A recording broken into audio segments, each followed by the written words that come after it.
Hello bass family, and welcome to Everything Bass with Dale Titus. Today we're going to cover the major scale. I've heard teachers call it the mother's milk of all scales and theory. It's the starting point. And that's why so many method books you buy start with learning the major scale. It might ultimately, depending on the music you play, it might not be a scale you use that much, but it's still so important for us to know it because a lot of things refer to it. I've noticed in conversation when people talk about, oh, you flat this, or you flat this, or you sharp this, they're referring it to altering the major scale. If we don't know what they're flattening or what they're sharpening, we're lost. So by learning this common scale, it really opens the door to many other things. Plus, this scale helps us memorize and understand things like the modes or key signatures. So it's definitely, I can't oversell it. It's something you need to know. So the major scale. If you are a Patreon subscriber and supporter of this channel, you can actually go download this PDF. So you'll have this to go over with the lesson. If not, again, you still should be able to get information. But I do encourage you to become a subscriber, because ultimately you'll end up with, as you print off all the PDFs for every video, you'll end up with a pretty great method book that you can actually review and augment, write notes in, things like that, that you can't really do with just an online interaction like this. So let's start by what is the major scale? How are many ways that we can remember it? Because I want to have as many memory triggers as we can so that you'll remember how to play a major scale and how it sounds. So first of all, let's look at the intervals. Oh, I should say, if you don't understand what music intervals are, then go back, you probably want to pause this video, go back and watch the Understanding Intervals series 1 through 6. That will talk about all the intervals that we're going to discuss in going forth when we learn scales. So the intervals of a major 7 scale are the tonic or root, a major second, a major third, a perfect fourth, a perfect fifth, a major 6, a major 7, and an octave.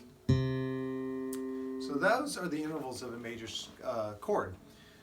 major scale. Now let's talk about the fingering if you use the most common pattern. The fingering is middle finger, pinky, index, middle finger, pinky, index, ring finger, and pinky. So why the fingering can help us remember this is you can think about when a finger is used, how many times a finger is used, when a finger is not used, and that's another memory trigger. In this case, we only use the ring finger to play the major 7 interval. We use the pinky on every string. See, these are things that can kind of help you recall this pattern later on. So you've got middle, pinky, index, middle, pinky, index, ring, pinky. So that's one aspect that can help you learn and memorize the major scale. Also, as I've said before, anytime you're learning a scale or arpeggio, anything that has to do with quality of chord or quality of scale, you want to plug in so you can hear what you're doing. It really is a great passive way to actually train your ear. So by listening to you play the major scale up and down, I think that's very valuable. So if you do have the supported material, what I just played is written in standard notation, if you can sight read, or in tab. So it can be a way to also remember it by just reading it off of the staff. Lastly, let's talk about usage. When can we use this? Well, it has a major third, so we know that it'll fit most major chords.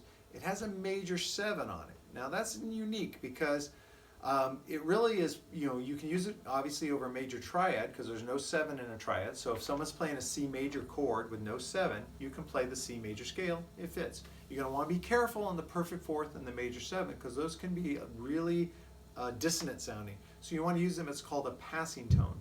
You don't hang on that note, you pass through it. Use it as like a hallway to get to another room, if you will. Now I say that's a common thing to say. However, if you're playing some very atonal or music that's dissonant and you want to create that kind of emotion and vibe, then of course hang on it all you want, if it's doing what you want. However, I always want all of the bass students I work with, I want them to do decisions or make decisions consciously.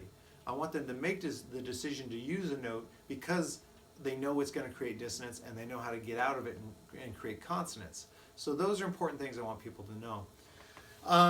So it works for major triads. It also works for major 7 chords because it's got a root, a major third, a perfect fifth, and a major 7. The scale does have this arpeggio in it. So that kind of works out nice. and then creates a really good environment using those colors in that scale to play over a major 7 chord. So right now, I'm not going to do some of the really advanced usage. Right now, I just want to talk about the primary simple usage of playing over major triads and major 7 chords. On the bottom of the sheet music, I have a simple 4-bar progression that uses G major for 2 measures and C major for 2 measures. If you have the opportunity to play with a sequencer, or you can record yourself playing the chords, you can improvise over them. That can be really helpful. If you don't know how to play bass chords, check out my video, Bass Chords, and learn the shapes. They're all definitely, the first chord I teach is the major 7 chord. So you'll be able to play the chords, and hopefully even using on a cell phone or something, using a voice memo, you could probably even get a workable progression by just playing the chords on your bass. The best way, of course, is to get together with other musicians. If you have a family member or a friend who plays guitar or piano or something, and they can play the chords on that progression, and just you guys jam on it, and practice using the scale and hear what notes sound good, what notes you need to pass through. I think this is all valuable lesson or practice time. So that's the major 7 scale, such an iconic foundation of our harmony and theory that every bass player, every musician needs to know how to play it on their instrument. Practice playing it all over the instrument, off of any root, and you'll be definitely making a good step forward into expanding your musical knowledge and ability. So let's get to the encore item. Today's encore item is Berklee Music Theory Book 1, 2nd edition. Now you notice it's not bass music theory, it's not, there's just music theory. I do appreciate when guys have written books called like bass music theory, because they're directly applying it to our instruments, so sometimes that can maybe make it more relatable to you. But this is a solid book studying, getting you on the beginning journey of studying theory. I said this before, but I collect music books. It's just something I've always done. And I like reading through, even though it's something that maybe I've already studied and I've written my own stuff on, I like to see how other teachers teach it. And the reason I picked this out of all the theory books I have up in my library is I think Paul, and I'm not going to say the last name, it's just, I don't want to disrespect the man, but I have no, I'm not going to say it. Paul wrote this book. He's obviously on staff with Berklee College of Music. And it's just such a great presentation of the material. That's what I look for when studying theory and teaching theory, is I want to put it forth in a very logical fashion where every item builds to the next item, builds to the next item. I don't want to skip and make jumps where people can't see how I got there. Paul did a phenomenal job. Everything is very incremental. Everything's easily understandable. If you buy this book, which is available pretty much anywhere that sells Hal Leonard, so all the online stores, you can buy it at your local music store. Don't be surprised, if your local music store teaches private lessons, they might actually have this in stock, and you can just call and check out. But what I like is, don't just set out to read the whole thing and say, I'm going to be done with this in a week. I would take page 1, and I still do this to this day. I get a lot of weird pleasure out of it. But like here, lesson 1, page 1, pulse and meter. You can't break it down, music theory, down to a smaller element than this. But some books don't cover us. So read this page and don't move on until you really can understand it. If you have, if you get hit with a roadblock, take it to your private instructor and ask them, can you help, ask him or her, can you help me through this? If you don't have access to a private instructor, you can always put in the comments below or message me directly with questions. Perhaps if you put it in the comments, someone can maybe answer it for you. If you email me, I'll do my best to answer the question that you might have. So this is just great. Understanding music theory is so important for us to be able to unlock that musician that's within us. And I know that's all esoteric sounding, but it's really true. Inside of us, we'll have a musician that feels like, oh, right here it'd sound really cool if I could do this. But we have to be able to communicate that from the inner musician to our hands. And that is not a one-stop shop. That's working on our technique, so our technique can execute what we feel inside. It's understanding theory so that we can say, oh, I want to do this. The chord progression is a 2-5-1, so I need to be, those things, you have to feed that through understanding theory before you can really unlock it. Once you do, it's funny how you don't even think about the theory. But you have to learn it first before you can forget about it, if that makes any sense at all. So that's my pitch. That's my pitch. Grab this book. It's great. I'll probably suggest some other theory books in the future videos because I think they all have something to give. I don't think I've ever bought a book, a music theory book or anything about bass instruction that I haven't found something about that's made me a better player. So in this case, I definitely recommend Berklee Music Theory Book 1.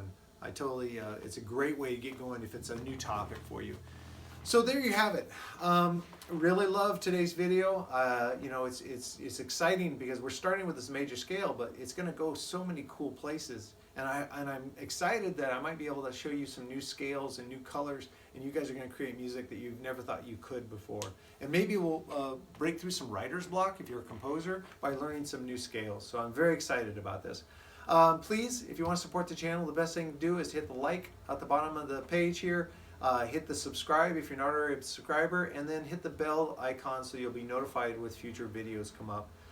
If you do want access to any of the written materials that I have, like what I have for the major scale here, you can go to patreon.com/everythingbass.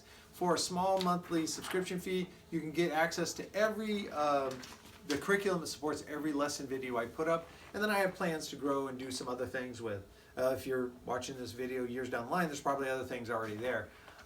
So I'm very excited in seeing what this community can become, and I want it to be a valuable resource. And to do that, I need to also know what you guys want. So in the comments section, please just post, hey, how about a video about, can you talk about this? Or if I did a video on a subject, but you feel like I went too fast or I should do it again, call me out. Say, hey, could you do another video on this? I would love to. I want to give you guys what you need most, and I am open to all suggestions. So thank you so much. I look forward to the next time we can hang out together, and I look forward to sharing concepts with you in the comments section. Have a great day, guys.